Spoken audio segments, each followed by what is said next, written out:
Hi, this is Drew Jones of Drewsguitarshop in Seattle, Washington, and today I wanted to do a little video kind of answering a kind of question that I get fairly frequently regarding finishing or refinishing guitars. I may do a series of videos about this simply because there are a number of different kinds of finish, but what I want to focus on in this video here is nitrocellulose lacquer. You might hear people refer to it as nitro, you might hear people refer to it as lacquer. Nitrocellulose lacquer is kind of the full official name of the stuff. And what this is basically a finish that is used on guitars that are usually kind of high-end or older. It has a number of benefits to it. Number one, that it's really light, and so for acoustic guitars, it's a really good choice for finishing. It has a particular kind of luster to it that people really like, you know, it's just kind of like the traditional finish that people kind of think of as synonymous with, you know, Martin and Gibson guitars and vintage Fenders and things like that. And so it's a real popular one. So the reason I wanted to do this video is because I get sticker shock a lot, because people will ask me, okay, can you finish this guitar, or can you refinish this guitar? And I'll be like, yeah, well, I can. You know, I'll quote a price of them. And I'll tell you right now, for folks that may be considering this, you're looking at like $500 plus to finish a guitar. And let me go into kind of explaining why, because that number sounds kind of high to folks that may kind of have the idea that you know, refinishing a guitar is sort of like painting a door in a house or something like that, because it's not at all the same process, and it's very complicated and kind of involved, and it requires a lot of expertise and specialized tools. So let's go ahead and kind of talk about the stages of doing this.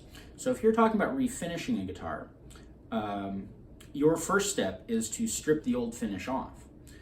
And that can take a long time. So if I ask you, like, you know, how long do you think it would take you to strip the finish on a guitar? You know, you're probably going to give me an answer in excess of an hour, probably a lot more than that. Here, it usually takes me about like an hour, 2 hours, sometimes a little more than that to strip a finish. It depends on what it is. If it's something really hard, like a polyurethane, you know, that can take a long time. If it's something that's softer, like nitro or shellac, that can sometimes be a little quicker, but you know, it takes time. Already we're getting into the point where we're talking like hourly table rates, and that's kind of what shops base our charges on, is how long do we think that something's going to take. And so an hour is already kind of a long time. So once that's done, we need to do our wash coat, and then we can start spraying our clear coats, and then start doing our color, and then start doing our you know, top clear coats, and all of that has to be sanded in between very carefully. I'll get into kind of talking a little bit more in depth about that in a second, but I'm just kind of doing a fast run through on these steps. Once you have all those layers sprayed, then you're going to wet sand it, which basically involves taking really fine sand grit sanding paper and going through it and getting it all nice and smooth, and then taking it to a buffing wheel and polishing it out, and then doing a hand polish on it.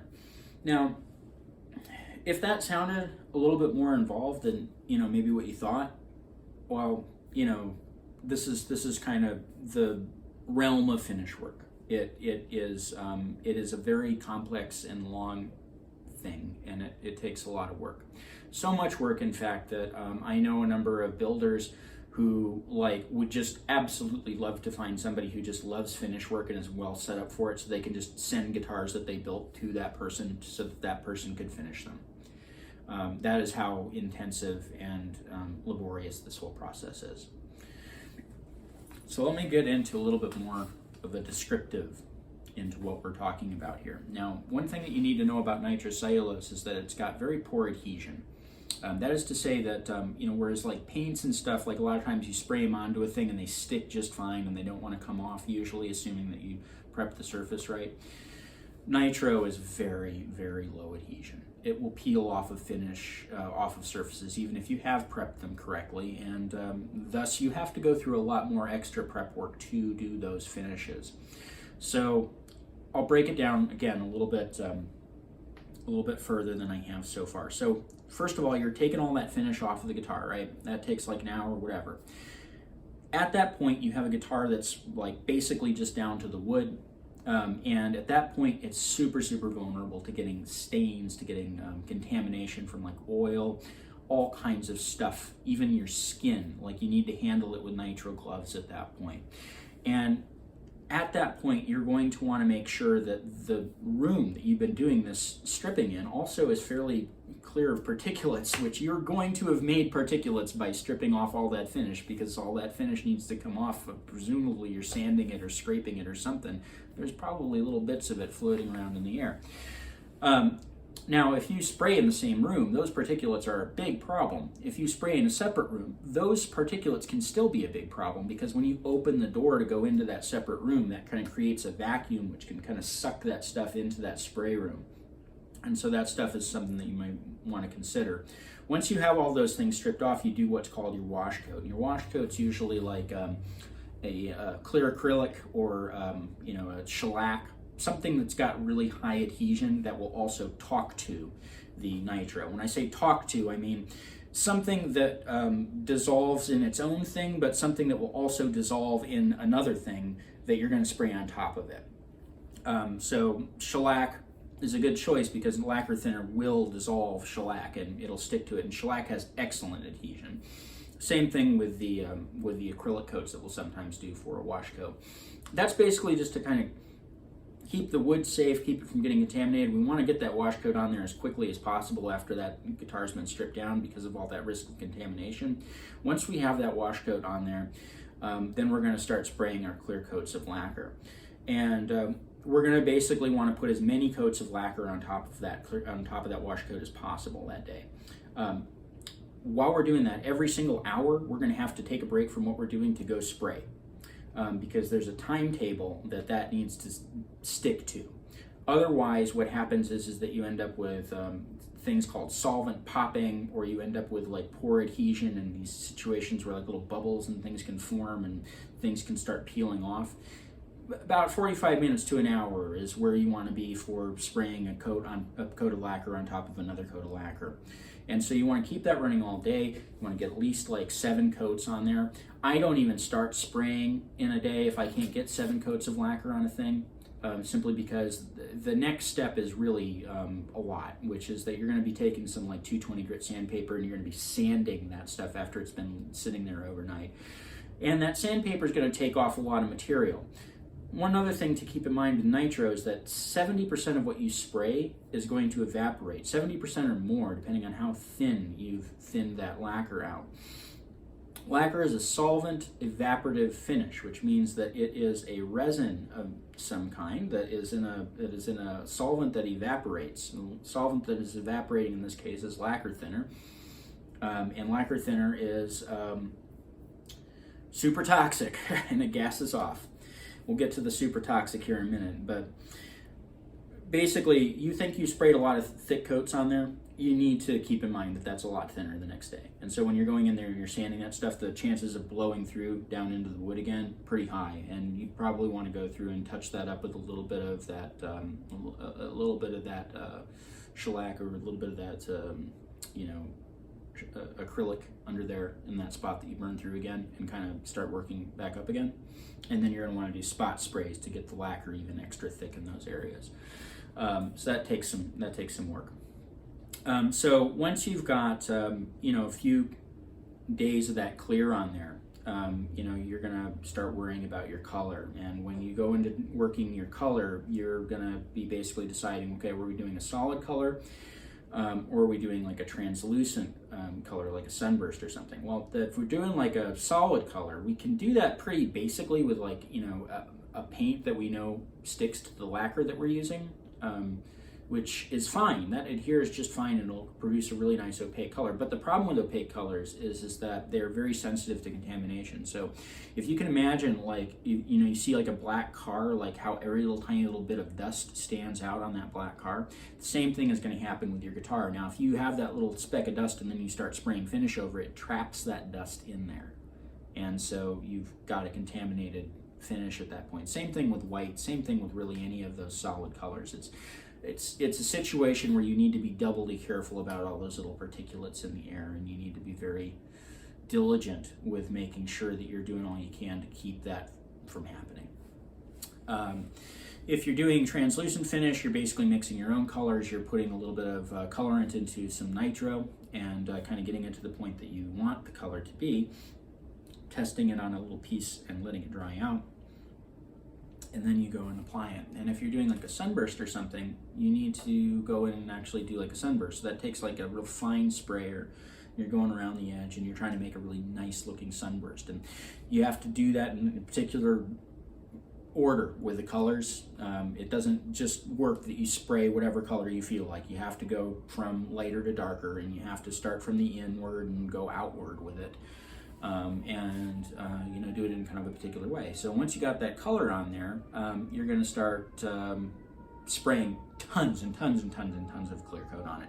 That day that you do color, you better do that early in the morning, and you better prepare yourself for spraying about 10 coats of finish that day, because you're going to need to spray the 3 coats of color or whatever it is that you're going to need on top of the 7 coats of clear that you're going to want. 7 coats minimum. On top of that clear, because the next day you're going to come through with that sanding again, and you're going to sand on top of it. And if you blow through that color, well, now you're into color repair, and that gets really complicated. So you want to put as many clear coats as possible on top of that, and then come in the next day, do a real light sanding, as light as you can, while still maintaining that adhesion that you're going to get from that sanding. And then you're going to want to do more clear and more clear. Usually you're going to want to have like 2 to 3 days of clear coats on top of that color. And again, shooting like 7+ coats per day. So that's a lot. And you're going to have to make sure, especially with color on there at that point, that you're going to be in a room situation where there's not a lot of risk of contamination. Once you got all that done, comes the next part, which is curing.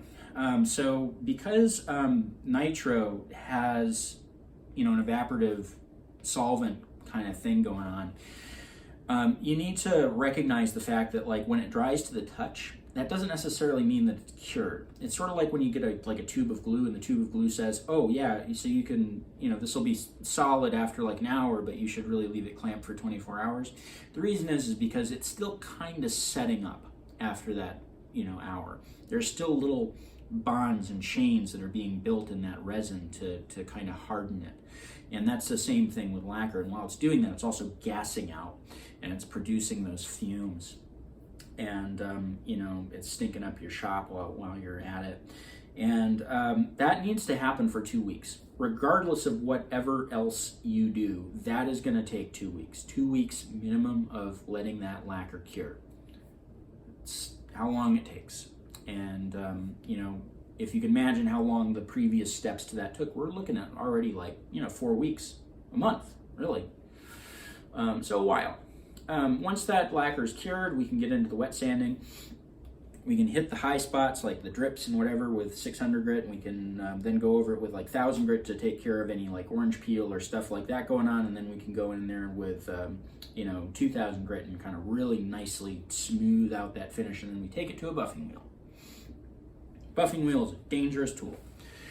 We need the buffing wheel because there's no way to get the sanding scratches out by buffing it out by hand, really. Like, you could, but it's going to take you ages. We're going to want to use a mechanical wheel on that. Now, the problem with the mechanical wheel is that they are expensive machines. It's not exactly like a kind of thing that you just want to pick up for doing like one project. It would be something that you'd get because you were doing a lot of buffing. The other thing about buffing wheels is that they're really, really good at taking a guitar out of your hands and throwing it across the room or into the floor or like against another machine or something and shattering it into splinters. I've seen this happen. I saw this happen at luthier school. I've seen it happen in production settings. This is a thing that can happen. So if you're building a guitar and you're super proud of it, and you know, you should be. If you built a guitar, that's really cool. When you take it to that machine, if you get a little bit excited and get a little overzealous with that machine can just absolutely obliterate all of that work that you just did. Same thing with like a guitar that you're refinishing. If it's like some cool vintage something or other and you just did all that work on it, that thing can just destroy it. So, you know, this is a machine that takes some skill and some know-how to use. And that's worth keeping in mind. But yeah, you do have to go through and you do have to buff it out so that buffing is going to get rid of all those 2000 scratches, and it's going to make it pretty shiny. It's going to make it shiny enough that most people could just take it and use it at that point. But what we're going to do next is we're going to take it and we're going to actually do some hand polishing on it afterwards. That hand polishing is really what gives nitrocellulose that high luster. That's also a stage in which things can go wrong though. So I'll use a clean rag. By a clean rag, I mean I use one of these shop towels, and I'll even, on top of using a shop towel, which is a brand new rag, I'll use the inside. This side has been exposed to all of the stuff that's going around in my shop, whereas this inside layer has not. So that's the spot that I'm going to put all that polish on, and I'm going to take it in, because even if it's a little tiny itty bit of grit, that little tiny itty bitty bit of grit, you can imagine it like an ice skater, like that blade from the skate just cutting its way down into the ice. That's what that little grit is going to do to your nice shiny finish. It's going to leave its little marks everywhere, and you're going to be able to tell exactly where it was in the rag. It gets messy, and then you got to take it through and sand it again, buff it again, and you're thinning up that finish every time you do that. So yeah, it's a pretty involved process. It's dangerous to both you and the guitar, and I'll get into the danger to you here in a second. Probably should have covered that at the front of the video, but whatever. It's dangerous to you, it's dangerous to the guitar. The guitar goes through a lot of stages here where it can be damaged. The finish goes through a lot of stages where it can be thrown back to square one.